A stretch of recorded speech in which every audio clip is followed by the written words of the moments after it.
नौ दिन तू कृपा कैलू अब होता तोहर विदाई। बेटा से मुहवा मोड़ी कहवा जालू ये माई। नौ दिन तू कृपा कैलू अब होता तोहर विदाई। बेटा से मुहवा मोड़ी कहवा जालू ये माई। जवन जरत रहे दियावा बुझा गइल हो। जवन जरत रहे दियावा बुझा गइल हो। अड़हुलवा के फुलवा अब सुखा गइल हो। अड़हुलवा के फुलवा अब सुखा गइल हो।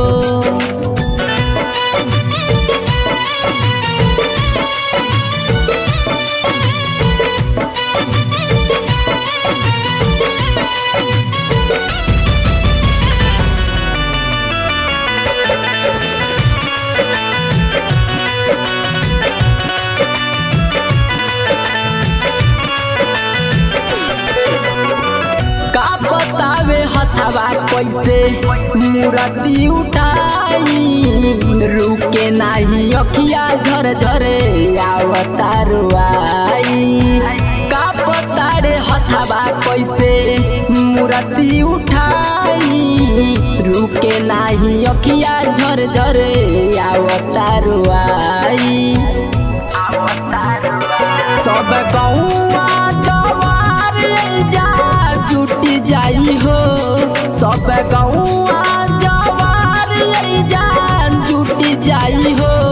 अड़हुलवा के फुलवा अब सूखी जाई हो।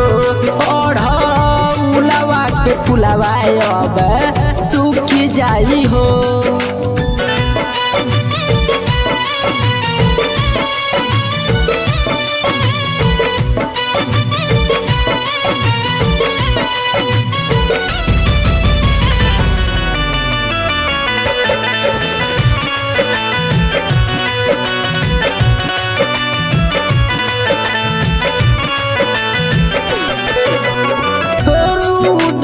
रंजित के आइल रहलू गाँव में।